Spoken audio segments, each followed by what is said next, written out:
And welcome back, ladies and gentlemen, to EU League. It is our fourth. Welcome back. Our fourth game of the day. Welcome again. I'm Milos, the guy who doesn't know how to speak English, and I have Tim, a very much English man, and Jess, a knockoff English woman. We're on here. Whoa. It's I mean, technically you're Australian, so knockoff English. Technically, I'm Australian. Only There you technically. Technically by birth. Just technically. You know what? Because you're the birthday boy, I'm going to let you get off of that. There it is. Birthday boy Tim is with us on here. It's Cowana versus Unknights. Just to remind everybody, by the way, you might be saying Unknights. You're not really familiar with that. We mentioned it earlier. We're going to keep mentioning it. Unknights is the same roster as what you knew as Train Hard before, but Train Hard had announced that they were closing down their organization. And so, in keeping with the rule set and with Ubisoft EMEA and their final decision with the team, said, okay, you guys can still compete in this stage under Unknights, under your own org name. Hopefully, they'll have their own organization to represent in the future. So hey, if you're watching, you want a squad in EUL, you should probably take a look at Unknights and bring them over to your team. That said, it is time for us to talk about these two squads. And I think first of all, we'll pull Unknights. Why not? We're here. You know, you're going to see. We're on topic. Put them up on the screen and have a chat about the team because they are the same as before. Of course, Nora Blaz, Kauxis, Dirza, and Voy. Someone we talked about quite a bit. Look, honestly, I'm going to sound like an absolute voice shill if every time we get on the desk I speak about only Void, but the whole team has been stepping up.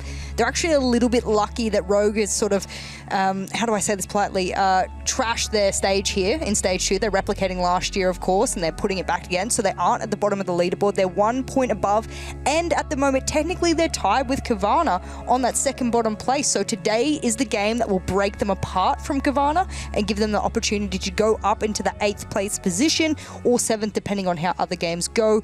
For me right now, this is an opportunity for them now that I guess the water is settled around them a little bit, for them to go, all right, we're back.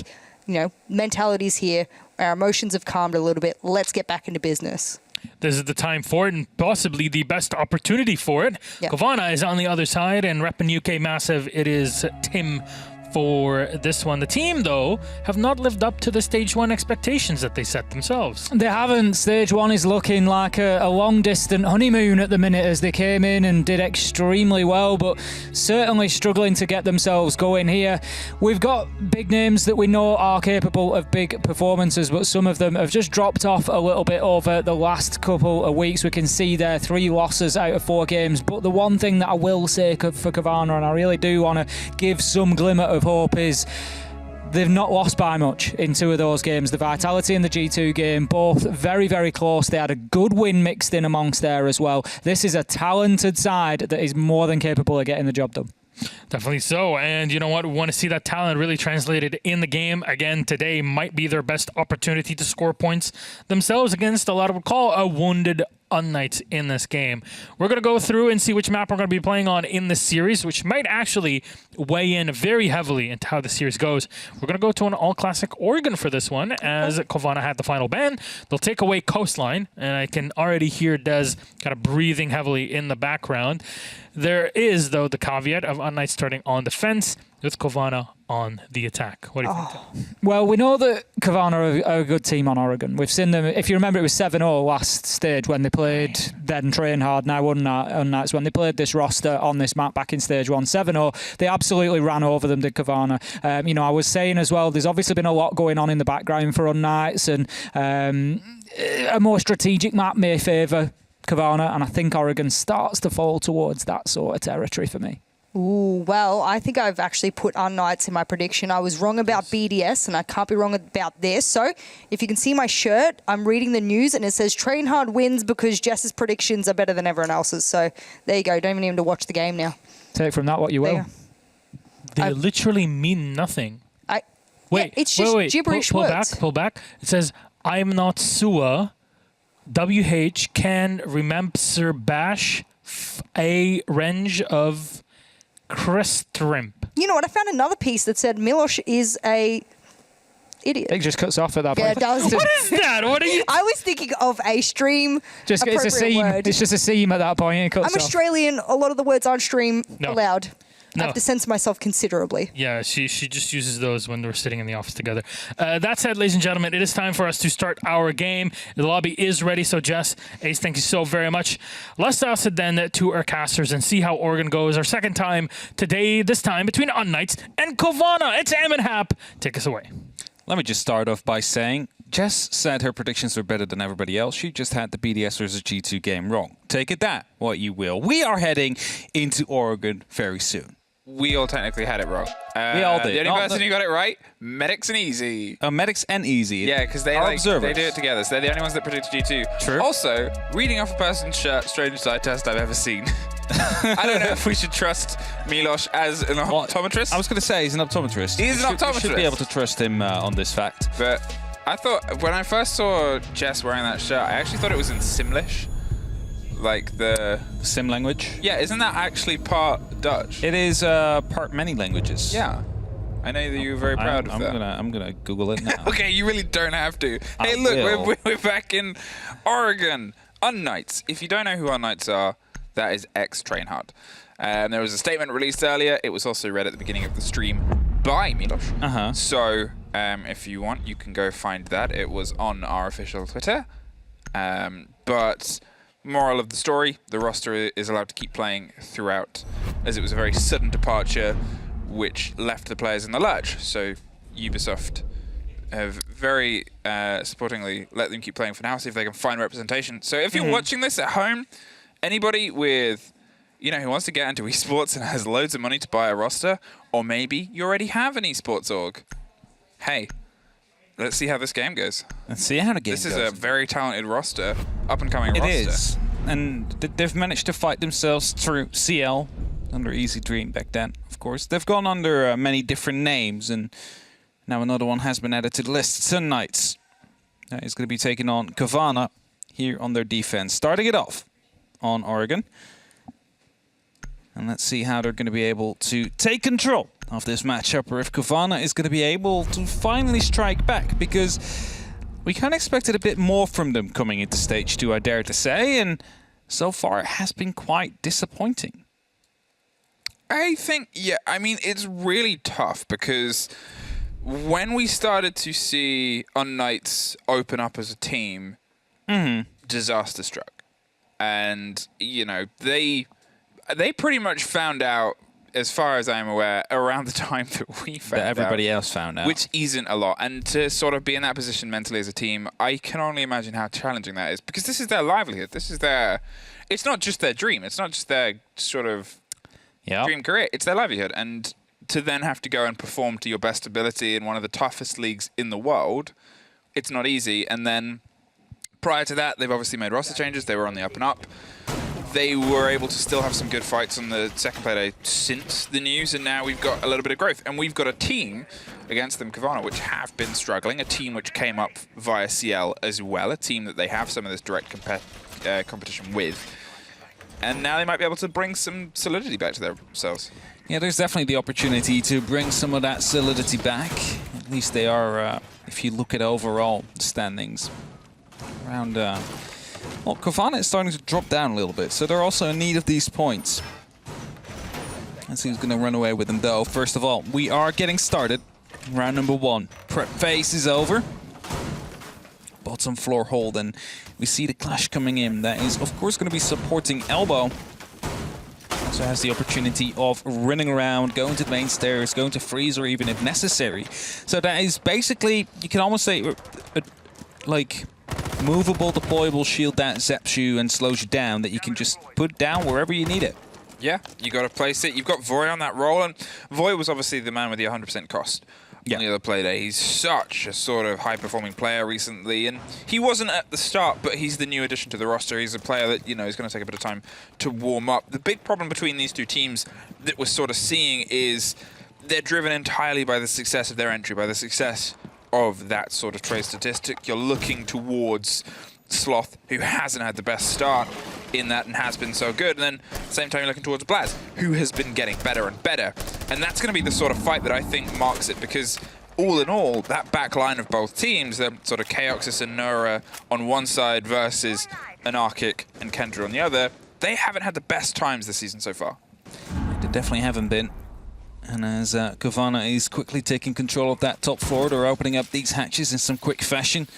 Of course, due to the pressure of Sloth, no Nitro Cell will be coming through the hatch. Sometimes that is a bit of a challenge teams want to throw. And as right now, they should be becoming aware that the push is coming from Freezer of the major part. Surely the Clash of Four is going to be rotating around to try and provide some extra cover as the first smoke canister has already been tossed in.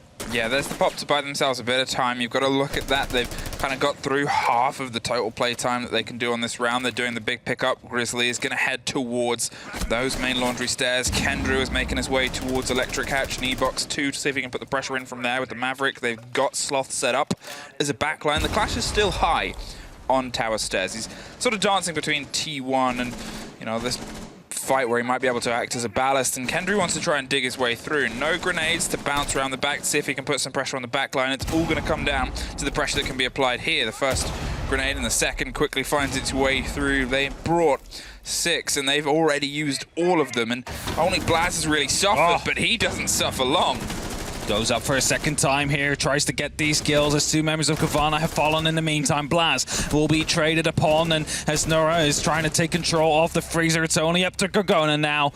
Last man standing in a 1v3 situation needs to find these kills, and they're all on different angles, and there's also still a clash on the board, which will make the job even harder.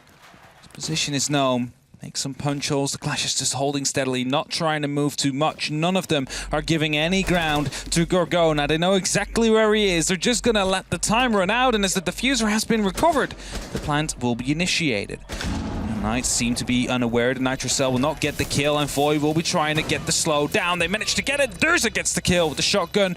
That is round number 1 for Unknights.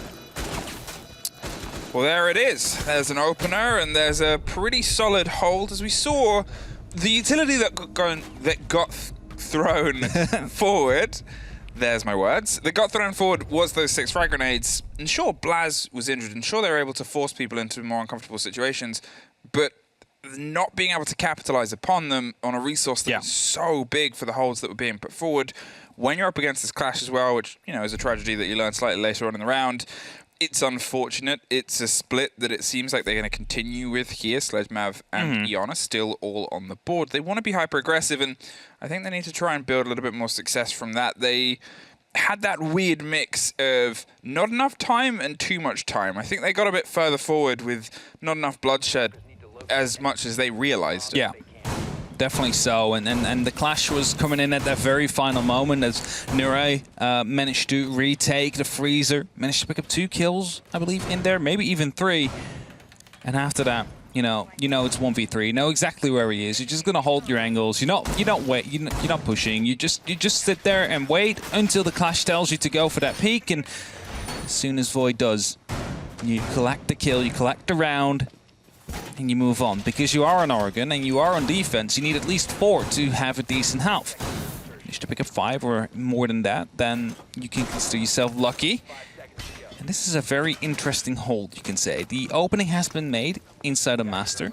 Will provide a rotation possibility from games to the Cubby, to Master. It seems like maybe they will be playing there. Quickly checking, there is 1 reinforcement left, so they might be going to go for a bit of a late one, just like you would see on Elbow sometimes.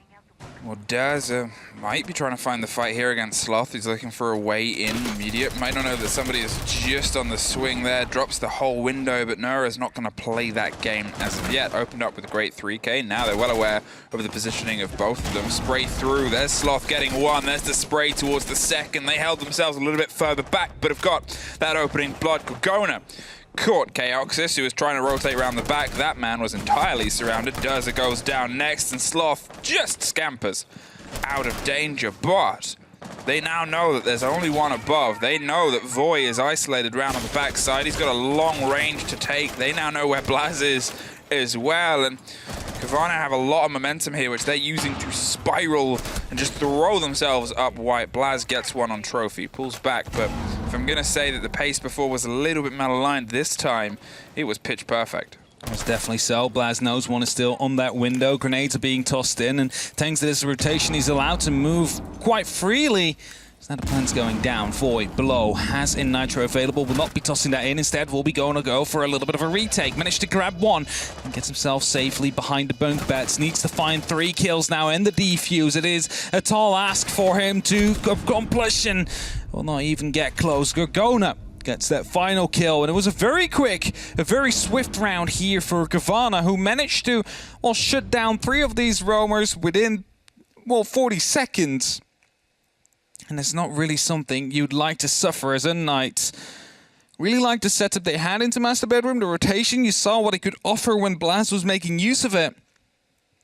But of course not truly tested, as it was a 2-on-5 situation. Maybe there would have been more pressure onto that Master Bedroom, not allowing Blast to freely run around. As a result, kitchen dining will be brought up. So we are continuing the rotation just as if Unknights would have won that round. They're going to be bringing it up to the next point, hoping to take the win there.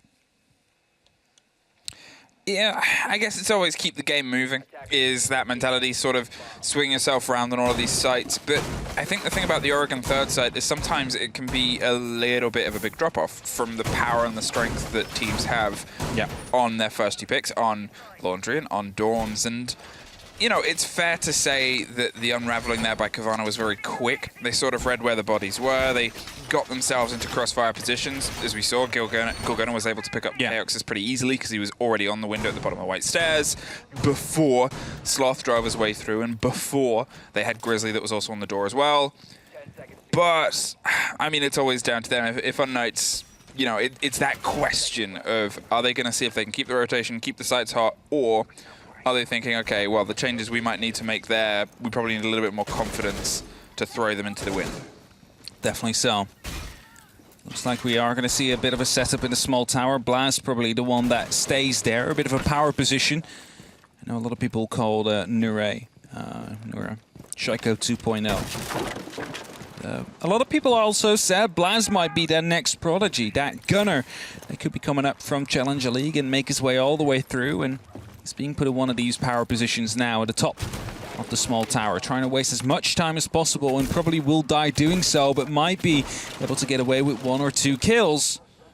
As it's Sloth that is trying to insert himself all the way from the other side. From Master Bedroom hoping to go into games and into trophy. Now, this is obviously one of those few remaining Ashe mains that's trying to drive their way. It was the statistics we quoted at the very beginning in how that operator has dropped off, and there's only really a handful of people that still play it, and both big ones are UK. There's just Sloth and Doki. Kendrick, in the meantime, they're trying to steady their way across. They have Chaoxus playing around that sort of core bunks on the other side, and inside Kids, there's one hopped up, but the hatch is soft, so they can hit their rotation if they can find it. In the meantime, Chaoxus finds Grizzly. The pop and the bounce of the grenade round the back, a little bit too early, but expects him to be holding above the bunks, which is a common sort of angle to get yourself buried behind. Yeah, it was cooked a bit too much there. Wasn't able to get it quite deep in that corner, and now they need to go for the peaks. There's also a man hiding on the top of the white stairs. It's Void trying to go for a bit of cover. Spots out the player right there. Will be digging himself in deep, trying to not go for many of these kills as an Arctic will be able to pick up one of these kills. We're back in 4-on-4, and Void decides to fall back. Yeah, 9mm is a very dangerous gun with the 1.5 in that situation, but also you've still got the kick of that secondary to open up any holes underneath if you need to. You can cause big problems for the team that's going for their approach and their steady chance, and you know, it's still just the vertical of the site itself. Cowana, even if they get this, sure, they've done a lot of the work, but that doesn't mean all the work is done. You have 3 other players playing underneath. You have Durza on this close angle, which drops 1 drone, and Kendrew reveals it on the second. They're going to see if they can swing around here as Durza gets aggro, tries to take the fight back across, and well, as the spray comes out, that allows Kendrew and Sloth to start moving above. Voy is looking for them, though. He's now going to have some extra angles open up on him with the breaching charges that Sloth, of course, brings. Still has both the breaching rounds on the Ashe launcher as Gorgona picks up yet another kill. So the openings are starting to emerge. The push is coming in from the kitchen corridor as well. Goes for the kill, but Void will fall. That is now a 2-minute advantage here for Cowana with only 15 seconds on the clock. Well, they have all the cameras and all the ideas on where it's going down. Kenny's going to try and stick the plant at the far side of the kitchen as Gorgona has the crossfire down the corridor itself. Chaoxus with a deep smoke and a great kill. Gets the pick up on the next, but now it's a 3 versus 1 post-plant situation. And look at the bodies of Cowana.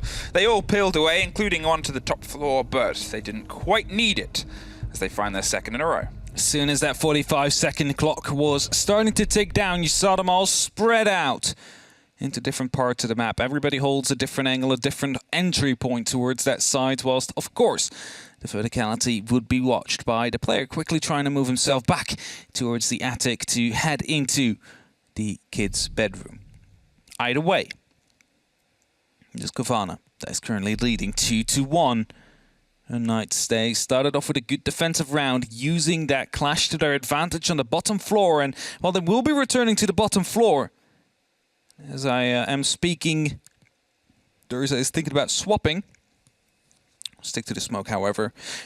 It will not be a clash this time. It will be a mirror that will make its appearance together with the smoke and an Ella that Nura is bringing. Wondering if that is going to be a Titan Killer Ella, or if that's going to be the normal Scorpion. I dare to say the Titan Killer, because nowadays we do not really see Ella with a Scorpion anymore. It's basically 9 out of 10 times the FO12 that is being brought.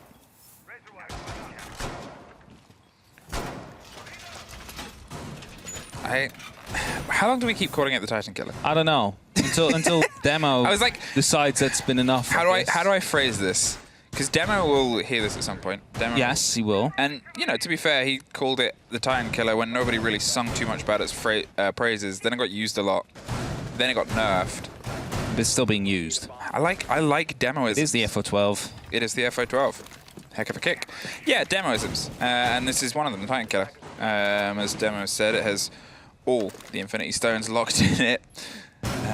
Man loves superheroes, and Sloth loves getting in quick and early, trying to take them a bit by surprise. And this is one of the things we said before, on that push on the other side, I think they got further than they thought they would, but without any of the bloodshed they'd hoped they'd get. Bit of missed potential there, I feel. They opened up the door and the barbed wire quite early on. Foy was playing on the corner, no shield to cover him off. If they would have been able to take that gunfight and win it, or put it in their advantage, that could have been Elbow in control pretty quickly, without the mirror window being on Elbow in that case. And it would be very dangerous to actually place it down if you've lost control. So, could have been a bit of an opportunity for Cowana.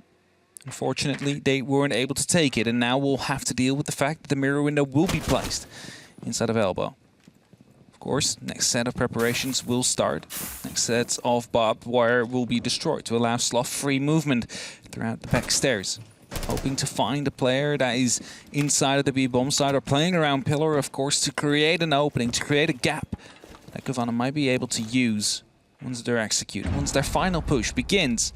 As Grizzly gets that grenade kill, that is going to be Foy off the board. That is the mute. That was the player that was inside of Elbow earlier on. Not quite sure where he was right now. It's actually strange to see them, you know, Cowana have entirely sort of shifted from what I said before, where they had they had 6 frag grenades and no successes. Here, they've only got 2, and they found a lot more success to try and drive themselves through here. It leaves a slight bit of a second as the smoke canister pops off. They have this crossfire, they have the rotation around Elbow, but they've got to keep it under tight lock and key, as Duz is going to actually try and cover his movement here and get it reinforced. There's the drone that will give that game away, but the smoke canister that was played just around Elbow meant they couldn't quite get the swing on. A minute, and they know roughly where all of the fight is, and they've lost that swing, that chance, and that opportunity round from the side. They're going to hand the diffuser around and offer a bit of a rotation here. That mirror window is very dangerous on Elbow, though. And that will be opened up by either the X-Kairos or by the Exothermic that is left on Kendra's side. It is placed, but there's a mute jammer on it, so they need to get something in there to try and get rid of it, which they do not have at this point. So they need to go for these kills. They need to start flushing in. The shield that Kioxis is behind is in a key position as he downs the Thermite and brings it back to 2 and 3. That was a very clever smoke canister there. Forced them to make a decision, and they weren't ready for it, so they get the swing round. Kioxis puts one down and gets one more. A great double take, but they've dug themselves through. Durza with the rotation, and what a fantastic play between the 2 remaining French players on this back line. And there's a great take from Grizzly. One more, but it's ring around the roses, and with only a second left, he can't quite find it. What a win out there. Very well played. It was a 2 and 4 situation there. The fact that they managed to lock off the wall was quite key, because as a result, there was no way that they would be able to get through. 2 players were convinced they might have still been able to make it, but the mute jammer, of course, in place, making sure that the X-Kairos would not pop open the mirror window, would not make it uncomfortable for the defenders playing there, and they had the shields in the positions where they needed them to be to pick up some very, very important kills. And as a result, for the second time, it is Unknights that win that bottom floor, but now the true quest begins. Find rounds elsewhere. Kids Dorms, the site that they lost before, and well, they opted to not try and do a return here, and I guess they proved the first point right, the first idea of maybe they're just going for the rotation of the site to keep themselves guessing. I'm curious to see, if any, changes are put forward, if they think that they might be able to be a little bit, I guess, quicker in terms of their setup. Maybe they didn't intend to be so caught out and were trying to, I guess, plug holes and cover retreats, and that just made them get more caught out. And Cowana, they punished them quickly and then built behind it, but as they've just proven, those backline holds can be very successful from Unknights, and they've got to start trying to pull some of these rounds. Same setup, same play. Yeah, so we saw Blaz have a lot of freedom moving around inside Master, inside games, and in the cabinet next to it. A walk-in closet. So let's see if he's going to be allowed to play with that same freedom, but this time, of course, with Unknights not losing 3 of their players within the first 40 seconds, because that will be a big help. Don't want to really give away the advantage too early on, and instead, this time, last time they were, of course, very, very heavy towards the dining side. This time it is around the big tower, trying to make sure they can contest that, as it seems like Cowana is looking to put up some pressure onto the attic. Yeah, they're trying to focus a lot of attention here, but Durza has a great angle, and if this goes unchecked, that could be an absolute nightmare opening here. There's a bit of a dance, there's a spray on a leg, and that is the call. I think if Durza had waited, he might have been able to actually punish one of them from there. Yeah. He took a gamble and a risk that he could potentially get an early, and that was more than enough of Cowana to be like, oh, okay, we pull back. Yeah, definitely so. Of course, the drone would have spotted out the big holes as well. That there's been an impact here. They're going to intend on trying to hold this for as long as possible. But in the meantime, we see Cowana go for a full rotate as well. They're not even trying to take tower control anymore, even though it has been forfeited. No, kitchen dining will be the main point of contention now, as the barbed wire onto the white stairs already has been taken care of. So you can slowly start to see the push develop. You can slowly start to see the execute take form, as it will probably resolve around a jump in from the big window and some more, like 1 or 2 moving up from on the white stairs. Of course, Cowana still hunting for these roamers, hoping to pick up 1 or 2, whilst maybe putting up some vertical pressure from below with any of these 2 impacts. Oh, very smart. Yeah, they're looking for the angle underneath the hatch. They can't quite get it, but that gives them some of this pressure that they can apply underneath, right to the back line there. Picking off all the frost traps and other related accoutrements, and otherwise, unfortunately, it's just Unknights for them trying to find some sense of stabilities. They still have what is a very good angle, as Sloth's able to creep his way to the top of white stairs, lies down and holds the angle here locked off. They've cleared a big selection of space, and they're just sort of trying to long arm throws. It was a very important kill there, because now Unknights can try and retake dorms, but in the meantime, Anarchic has just sort of snuck in on the corner, gonna stick it, and there's the cover from Grizzly. It's all coming up for Grizzly. The trades in a triple is everything, and we find ourselves, though they're stopping the plant, a very big moment, a 2 versus 1, and Grizzly, he opened with a triple, but he's got to end with an ace if he has any hope of clutching this out. Gives a bit of the game away, but still takes it. No, it was a 4K. Somebody else found 1 in and amongst the mixture, but there is an attempt now. It's still aggressive. 20 seconds. They're looking for Grizzly! I was going to say, what a play from Kioxa's, just swinging by, opening up the space again that they've lost, because the full of bunks, the full of kids, all of it was out of control for the side of Unknights, and they managed to take it back. However, it is going to be the big clutch to come in at the end there, the 1v2. With that, Cowana pick up yet another round. And Unknights continue their rotation. Kitchen dining will be brought up. That's the one we saw before as well. Was that kitchen meeting we saw? I'm now confused which one we saw, because we also casted the other Oregon game. We did. We did both Oregons today. Yes, and that one did actually see kitchen meeting, but I think this is the second time. Dining. Yeah. Yeah. I'm trying to remember the hold they did.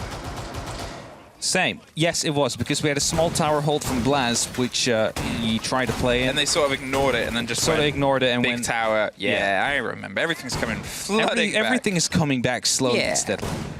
Okay, 3 rounds on their attacks so far. Cowana, and this was a site that they were able to take before. If Unknights want to bring any sort of mantle of pace and success over to the other side, they've got to try to dig deep. That kill is a very important one. Caught a little bit on the sprint and just swung around to it in time, and then this with only a sliver of health. Did you see how low his health went at the end there? I did see, but this is why I play aim labs. This is why? To train those flicks, We got those trainers on. You gotta train those flicks. And Did aim lab do trainers? Trainers, as in like the shoes? Yeah. Or, maybe. Yeah, hey, aim lab. If you're aim lab. listening, I've just given you such a good idea. And you can have it, but I get, and Hap gets a pair of the trainers. Yeah, we get a pair of trainers. Yeah.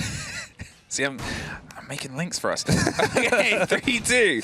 Unknights, you got to try and find your third here. And the Clash is back on the board in the hands of Voy. And I'm hoping to see a little bit more of a receptive defense to the offense of Cowana. I want to see a little bit more action a lot earlier on, because Unknights sort of, they'll set themselves up in these faraway positions. It's like a 2-body roam, and then the 3 players will stick to their guns and say, well, we're going to sort of lock in here. Yeah. And when they're reactive, they're at their best, even if they're under intense pressure, like that 2 versus 1 clutch, or like the retake there that almost brought them to success and stopped the plant. That was them having to be reactive. And you want to see more of it, because when they are fluid, when they're mobile, when they're moving, Unknights can be such a good team. Something in me tells me that they really want to go for a take instead of dining. I'm not sure. It might have been... So like you have a feeling. I have a feeling that they want to have a big line of sight they can use to cover off anybody, anywhere. I don't know why, but it's there. It's just, you know, stomach feeling. Either way, it is the main point of that attack, but you need a bit of backup. And that backup will be in Kendra, who tries to take control of Bones and tries to take control of Kids. And as he quickly hops over after the drone checked if someone was playing underneath, he got the safe call, but now knows one will be inside of Kids. And the red pings are coming out. He quickly checks for the white stairs if there was any pressure, and Blaz is like, well, thank you kindly, sir. That means that a lot of the pressure has just been alleviated from us. Now Cowana might be forced into a bit of a forced plant and execute. Look at that, though. The Clash is toying with the idea of pushing further up showers. They're trying to cause as many problems as possible. Grizzly, in the meantime, is bouncing grenades. Beautiful. And drops Daza. That is the back line. That is now somebody solely on cams. There's a second body there. This time, they Slippy actually, I think, threw that one to the shower side. Now they're going to try and put the pressure on, but Blaz has the positioning, and Arkic has the pickup and the trade, and Clash, I think, is still trying to cause problems for them on the side there. They're opening up everything that they can. No, she's pulled back to the back of showers, and she's trying to rebuild, but in the meantime, it's sort of turned into a bit of a flat push here from Cowana. It definitely has been. They lost their pressure upstairs, which was meant to play and clear the player that was playing on that hatch. In the meantime, an Arkic is going to go for that plant. Where is the Clash? Voy needs to spot this and give away the information, but it's not there, and that means 45 seconds counting down. Voy managed to pick up one before he dined himself, and now Gorgona and Grizzly are the 2 left. But look at all that vertical control they just created with that sledge. That is going to be coming in so big right now, because there's no way they can go for a defuse without it even being seen by Grizzly. That's the huge worry as well, because I'm not sure what situation led to Voy having to just take the gun and go for the fight rather than be the shield. They were low health, but they took a risk. And there's one, and it doesn't quite work out. Cowana has the lockdown. They have Grizzly above. Cowana have a 4-2 split on their half, and they really are starting to carry into this game. As an attacking team, 2 rounds is what you're aiming for. Anything above that would be considered profit. Now, I'm no mathematician, but this looks like a lot of profit. That's 2 extra rounds. You have that Unknight Stone, and now you're going over to the defense yourself. And of course, there's 2 sides to a game of Siege, and we're entering the second half right now. Even that saying is not really true anymore, considering overtime is now a thing in the UL. So we might need to change our. We need some new phrases. We need to rephrase our phrase. We need Tim to get us some new phrases. Everyone, I hope you've all wished Tim a happy birthday. It's Ace I think he did as well. It's Ace of Pirate's birthday today. He got a nice cake for his 53rd. We brought him a cake early on. We said it was his 53rd. I think it's the other way around. Yeah. I think maybe we put the candles on the wrong way. I think no, it's 53. Okay. For sure. Yes. Okay. Yeah, everybody wish birthday Tim. Birthday Tim, happy birthday. Not Big Tim, birthday Tim this time. No Big Tim, birthday Tim. Yes, exactly. 4-2 Cowana, and now you got to see if you can solidify it. You're a team that when you build momentum, you're very good at doing it. But so far, it was more that the only side Unknights were able to keep a hand on was Laundry. And to be fair, one of those was a 4 versus 2 clutch, which played out to their favor. And it was very, very well put together. So here, you would assume Cowana, they have that momentum. Cowana on a 10-3 is showing up. Grizzly as well. I know I said it at the very beginning, that often the metric between these two teams is how well those pair of fraggers are performing. And in the case of Cowana, Sloth isn't quite there, hasn't really been this split, but Grizzly and Cowana have been so good on their day, and this is one of their days. Definitely has been working out quite well, and the Knights deciding to bring in the Monty straight away. This is sometimes what is considered a crutch operator. Now let's see how it will work out for them, because Void was also playing onto the Clash. And I'm wondering why, as he was the big performer, of course, of last week. 100% cost was impactful every single round. And suddenly, okay, I was going to say, is that a replica? Yes, it is. It was a Gemini replica. I was like, why is the kill not happening? But both seem to be aware. Oh. Wow, they weren't aware of that. Chaoxis had that man cornered. Sloth gets dropped on the pick back around, and that was very well played there from Unknights. They had all of the space they needed to. They had themselves in the positions, and the Void, that terrifying shield that just kept pushing, was such a big problem for them. Now, you're still looking at a smoke on the board, which often is in this position. I'm curious to see if an Arctic stays where he needs to go, or they put him in a situation you assume that shield is going to push E-box and try and get control there, or push down elbow. So the smoke's still in a good place, but an Arctic has become maybe the most valuable person on the board right now to try and stop Void. Yeah, definitely. And maybe the one mistake that Unknights is making now is that there's no pressure coming in from the side of barrels. This allows an Arctic to freely play inside of elbow, gives him an opportunity to, of course, get a flank down onto the Monty if he would be to push down the main stairs. But in the meantime, the push is coming down from many different directions. The hatch into Laundry has been opened up. There is pressure coming down from the freezer stairs. Chaoxis, in the meantime, is trying to open up the E-box, whilst Void is just drawing away all their intention from the back stairs. Now, Unknights have many different opportunities, many different possibilities, but they're definitely seeming very self-operated or focused. And Blaz, of course, at the freezer stairs. We have a couple of them near the Laundry hatch. So that should be where the push is coming from. Or they rotate. Now they've got a minute. They can set themselves up with the rotate if they need to drive behind that shield. They know they have a body advantage, and they want to make sure they work with that. Grenades are heading out towards the default plant spot, but they haven't quite caught anybody. They still have, obviously, a lot of smokes in pocket, and that's going to be the big play that they're going to try and drive around, and that's why I'm saying it's so valuable what we see at this point. As you said, the pressure is coming around onto the barrel's side, and I think we've just had one of the first canisters pop off there. 2 smokes left, but 20 seconds. So an Arctic does one more, isolates that Monty, one more, and there's the pop-out, but there's the cover. Cowana kills 3. One of them was an Arctic trying to find their way out, and Kendra at least has a bit of a blood on the other side. Blaz, he's slightly injured, and they're still trying to formulate their way through. Has crept close onto elbow, but with only 5 seconds, you got to creep a lot closer than that. They've split themselves up. It's 2 stories, but the last body is on the 2nd story above. Diffuser's watching down. the diffuser. 1 second, they can't find Grizzly. Oh, hey, I'm here. So I said, like, the one mistake they might be making is not pushing from barrels. Well, it did that in the end, of course, but maybe a little bit too late, because you wanted to bait out these smoke canisters early on. You said it, how important it will be for him to play in there. Managed to force Void into the sprinting animation. It allowed his teammate to, well, as you said, pick up 3, including his teammate himself.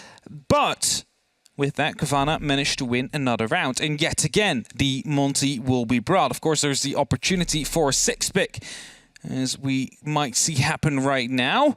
See the Clash coming out. That is a good counter to Monty, believe it or not, because it is going to slow you down. It is going to do 5 damage a time, and both of them will not move. However, the Monty will slowly die. And newly, the electrification effect staggers the shield as well. So it might create a small gap for someone to shoot the feet of the Monty. Until I saw the kill feed when I was doing the play-by-play there, I was curious how an Arctic died. As well, like, the Monty's sprinting, how did he die? Yeah, he just sort of turned and died, and then I was like, oh, it was Cowana just spraying through. But to be fair, it was at the... It's a sacrifice they had to make. Yeah, it was, you know, you got to 2 kills and a teammate. Exactly. I mean, it's still 2 for 1 trade. I'd do it. Still includes the getting the Monty as well. That as well, which is key. Yeah, if that Monty had been able to take up the mantle there, if that Monty had pushed deeper, it was the right move there, and in a way, you know, they sort of sprinted and stressed themselves to get to that situation. They didn't know that there was still some cover there. It was quick reactions from Cowana to get into that position, and Arctic was entirely under pressure, and likely it could have gone a very different way. So you get the round win at all costs. And now it's sort of the situation of, okay, well, how do we structure it? And are we going to see Cowana get in a position? Because you're looking at that clash, you're thinking that's a great decision, but you're also looking at currently one of the top fraggers in the whole game. Yeah. Now in that clash role. True. But you're going to be shutting down Void. But, oh, they're going to go for a very quick push right here. Durza is right in. They're going to be trying to get these kills down and potentially go for the plant, because the plant was on the big window as well. Durza just not spotting out the player, though. Nitros and Impacts are trying to be tossed out here. Nure stops with the plant as the pressure is coming down. Durza misses the shot. I'm not quite sure what's happening here, as a lot of damage is being done on either side. Well, the diffuser didn't quite go down, and suddenly it's all blue in the kill feed. They couldn't quite get the plant on the opposite side, and Voy isolated inside Trophy. Suddenly, Blast is going to go for a big rotate. They took a risk. But you look at Kendrew's health, you look at Anarchic's health, and that's the sign that the risk almost paid off. It was a sudden swing back, and both impacts were utilized in the sort of a fray. They're back way round. One in his own face, and the other one landed actually in the opponent. But yeah, you know, so those things happen, and they got them. And now it's this situation where it's, okay, we don't have the diffuser, which is probably the biggest blow in this situation, because how do we get anywhere near it comfortably and safely? It is entirely in this no man's land. And sure, we started this with a minute 50, but now we've only got about a minute 20. Yeah, and it's a 2-on-5 situation. And now you would have really liked to have the clash on the attack, where you could have actually zapped these Kendrew and Anarchic to death, because then you'd have suddenly been in a 2-on-3 situation, which would have been a lot more doable. But now you're coming up against the actual clash here that is on top of the white stairs. Knows there's a Sophia. Voy is ready to go for the pre-fire with the pistol. Will not be able to hit it, however, as he's slowly being zapped to death himself, and Blast is deciding to go for a full rotate himself, needing to go up from the armory stairs. But the question is, how much can he find here? You're in a 5 versus 2 and one of you's Monty. Maybe the worst thing. Okay. Okay, I was going to say maybe the worst thing to see is the clash, but apparently not if you're Blaz now, though. You've got to see if you can dig your way through. 40 seconds. That's still a lot of time, and unfortunately you're going to have to wait a little bit more of it. Voy wants to creep up here, but doesn't want to get isolated. Oh, no. Doesn't even matter. Sloth's dug in on the close corners inside the games room. He's waiting, and they have that bulletproof camera as well, which is watching. Cowana has been sent to the afterlife, and that job is watch Trophy door. Let us know if he swings, let us know what side, and then we have bodies either side. Grizzly still on the tear he was on before, puts one more on the tally, and Cowana put themselves onto map point. Not just one, but a complete 4. Not lost a single round of the defense themselves yet, and that means that they have the good opportunity here of taking down 3 points. Now, Unknights try to go for a bit of a quick push. They had 2 men down on the big window. The Yana took the damage. Rather than doing it with the Gemini, did it herself. Due to the fact, of course, you want to keep that pressure in, and that is something that almost paid off. As you said, unfortunately missed the shots onto Durza, who was playing close. Unfortunately missed the shots onto the smoke. But if both those kills would have gone that way, which was a very big opportunity, it could have gone that way, just a little bit closer, it would have been suddenly a 3-on-5 situation for Unknights with a post plant. And that would have been hard to come back from. And they're a team that does those surprise plays. They're a team that we've seen run Amaru on this very sort of map, on that very sort of site. They're a team that can do those big pocket plays. Saying whether people get unlucky in plays or saying whether people get this sort of, you know, you flip a coin and it lands on the wrong side, it happens. And that was one of those engagements because, you know, it's only when we go back can we really sort of break down how they're able to get the shots on the diffuser planter, because it was happening behind the bunks and they had the cover. You assume at that point, because he was forced back because of the pressure coming from around Trophy and that sort of area in games, that someone was able to swing from kids. But that's all assumption until we can really look at that play and see just where things started to fall apart for Unknights, because you still at the same time assume that they had some cover on the window. So maybe that was the first kill. It's a mess, unfortunately. Yeah. And Cowana had a little bit more solidity in the mess, which led them to 2 almost deaths. But 2 almost deaths is so much more valuable than the other side of that coin. Definitely so, and I believe what happened was we had 2 players on the big window, which was the not the Monty, the Thermite and the Yana. Then we had 1 pushing up from the white stairs and 2 from the games, which was the Monty and Blaz in the end. So white stairs got shut down pretty quickly, the Planter got shut down pretty quickly, and then Durza tried to recover what was recoverable but got shut down himself as well. And those near deaths don't really buy you anything in that case. Yes, they're easy to take down, but they also just need one headshot on you to take you down. And, well, Cowana, with that, put themselves onto match point. Not 1, but 4. And now, there's going to be a mirror on the board. And if you're looking over at the setup that Unknights have, you see no Hibana, for example, no Twitch, and that means it might be a bit difficult to deal with these mirror windows. Of course, due to the Monty, you might be allowed to sneak up. As Kansas takes the first entry engagement here. Taking a bit of damage, but won't die. You might have the opportunity of sneaking up with the Monty and smash those windows, make them shattered so they cannot look through them anymore. You know, ever since that was added, never seen it. Never seen it myself either, but this might be a round where we do see it. Okay, let's see, though, because they have the chance to drive up. Chaos is suffering on that opener, on that early engagement is, you know, it's a bit of a step down because we saw them punish Cowana before in that exact situation where they entered a bit loose on the side of the map. There's the Monty that drives in, gives the game away. There's an Echo drone that drives the Monty back out and a smoke canister. No. Not yet. Really a second smoke canister seems a little bit thirsty for a bit of danger there, but I guess they just want to slow it down. Sneak in into that top floor. They just droned it, I believe, and now the question is, do they still know? It's clear because in all the mess, Kendrew, the smoke himself, has managed to sneak himself into the top of the small tower. So they might just go for a jump in here. Blast is watching. They might be aware. I'm not quite sure. No, he's not even watching. Kills both the Frostmats, though. Kendrew sneaks in, gets the kill. They were not aware. There's another Frostmat there. There's going to be a smoke canister tossed in. That's the last and final one. As the Echo drones are trying to go for the stun. There's a second kill. Beautiful. Recall took control on that one, but it doesn't matter. Nure goes down. And it's Kendrew now that is trying to challenge the Monty, knowing fully well that they did not know he was here. There is a window that can challenge him, but no one is on that one. Kendrew with confidence is a terrifying force, and that is a man that has confidence and is refusing to let anybody in any level of this tower, including a Monty, and Unknights have just sort of been buffered back and refused entry. There's still the Echo drones, which have the eye in the sky. They're still trying to make their way in steadily from here, and Arctic has time to drive around, give the game away that there's one on the split side. In the meantime, Kenny drops Durza. Now it's just that Monty on this side. Yet again, it's a Monty and it's one bit of support, but you still have, yet again, all of... Oh, he gets it! The quad kill, he's saying leave the ace, but Sloth steals it.